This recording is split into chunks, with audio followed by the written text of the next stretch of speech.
Hello, reviewers, Mr. Who Reviews. And today I'll be reviewing YuGiOh Go Rush episode 21. And yeah, after last week's episode, the UTS trio have been thrown out of the Coliseum since they have no dual energy. Remember that actually explains the reason why the gravity was heavier in the alien residential area when you're out of dual energy because of this device that MIK made called the MIK ring. I think it's supposed to keep non alien type creatures down on their knees or something, or just trying to make sure they don't run amok or whatever. Turns out that the roving bandit that stole the MIK ring and made it into the Rush Duel band that was given to the UTS trio. I remember the time the UTS to just leave everything to the MIK about the roving bandits, and I think didn't want them get hurt. And somehow Malibu was able to get the tree onto the train back to the surface. I can't really think. I don't know how. Like I don't think he carried the tree on, and maybe the Velgear's ship helped a little, but And of course, when they get back to UTS, they get scolded by Tazaki. And y'all, Jordan do look apologetic, but do tell Tazaki that they found called Yuna and turned out being captured by the roving bandits. He's actually could be a part of them. And he just question where London Kirishaki is, since they've been trying to get to him. They could call him that, but he hasn't been answering. And Yumu, as he tries getting through to him by calling a mania, don't know where he is either, and that's to do all his work in with the Poshi help him. Once Yumu tells her that he don't have any idea where London is mandatory by the uh, acting, and Yui thinks they don't give up and just keep looking for some information on Goha Yuna.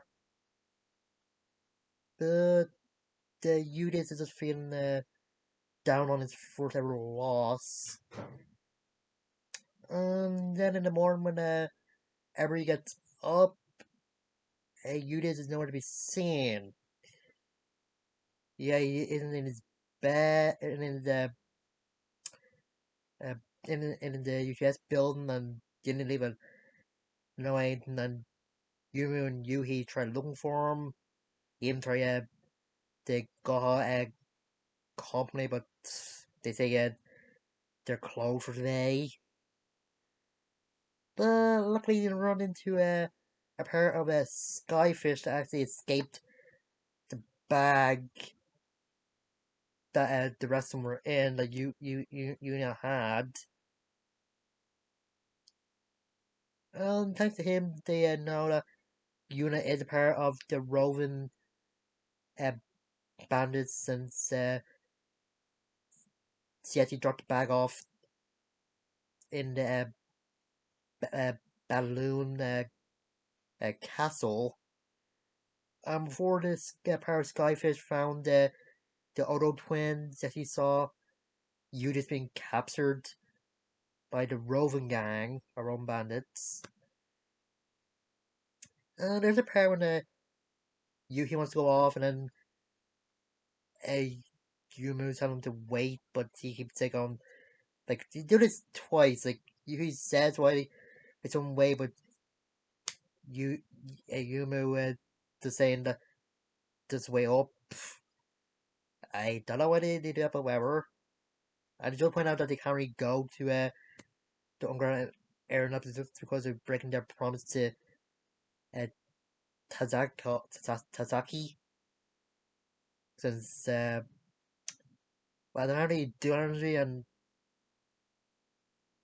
they would just be on their knees or lying on the ground or whatever. So part of the Skyfish suggests that they get help for aliens. And the aliens get help from is the Jersey Devils. Just take their case of Jersey Devils, and the Big Brother does give them a little of his dual energy. And when they tell him that Eudice is captured, when they're saying they're going to the balloon castle, and the Jersey Devils, I think that's the darkest place of the dark part of the alien residential area. The older Daredevil sees that they go with the other twins, since they got owe them for after they gave him some food after he dueled Udius. Yeah, they go to the balloon castle, and they show what happens to someone who tries to get in and have the macho rank. Yeah, get beaten up by the door. Hmm.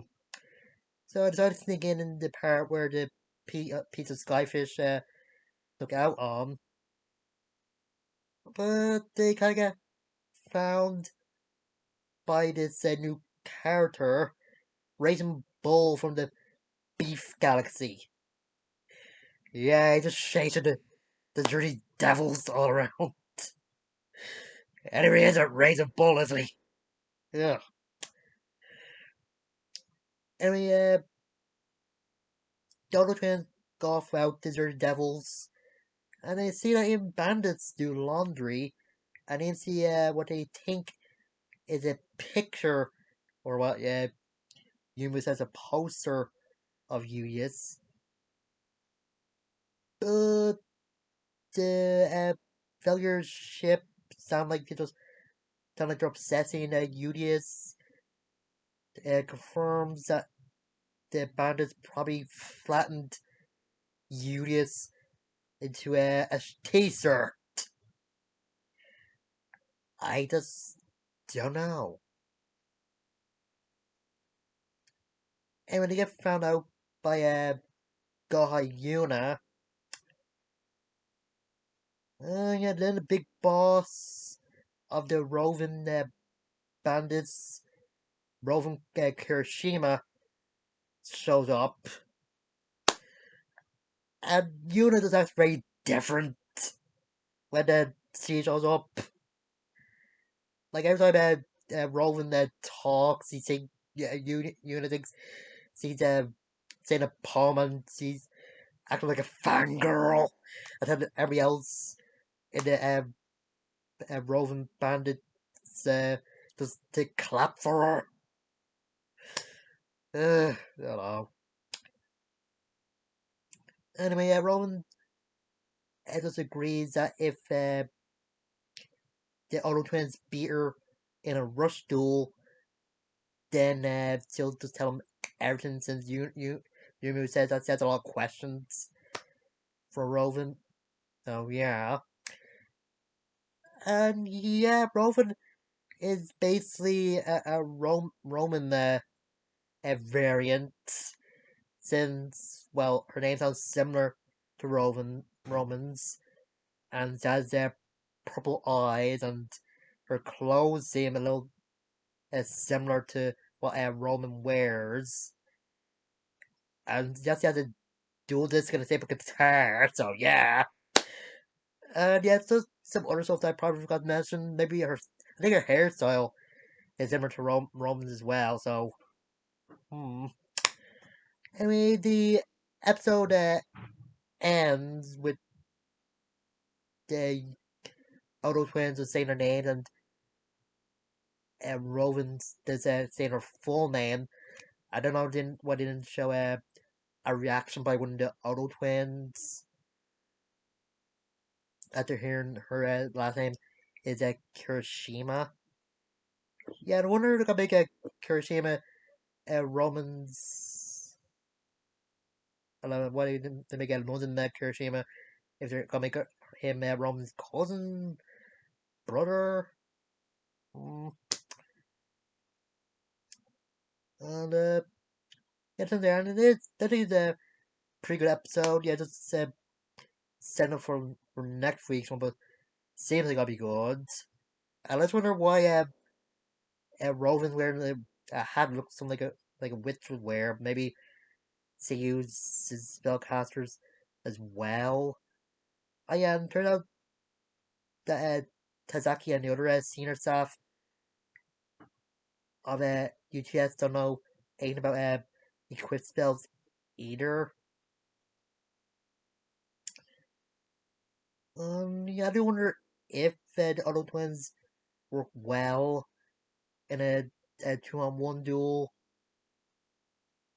since their decks are so different. I don't know if it's like counteract each other or what.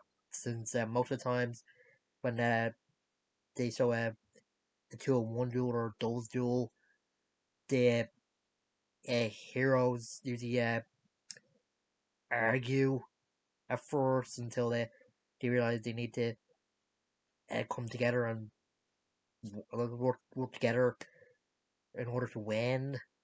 They showed this in I think the first time that Kaiba Yugi dueled Judai and Edo, Kaito and Yuma.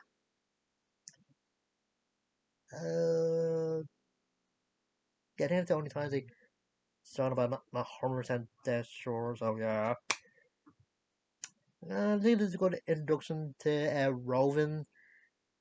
She seems like her Latino voice actor sounds good. Sounds a bit soft, but doesn't have to say that much, and just seem threatening at some points. And just the character change by Yuna is just wow. She's just a fangirl, isn't she, for Rowan? Get on. And I knew how to explain why Yuna wanted Eunice's dual disc and why it made her so angry. And I hope they explain who it was that gave Eunice the dual disc and the uh, car packs. But they'll probably do that eventually, but I don't know. And I do wonder uh, what type of deck Rowan has, if it isn't the spellcasters or whatever. Maybe like get Roman said deck. It's probably gonna be psychic type monsters, but hmm. And I don't know why they didn't question that Tazaki and the other senior staff of UTS if they ever heard of a seven-drum magician. They asked about the equip spell, but not the actual monster. I don't know. Anyway, that's it. See you guys later.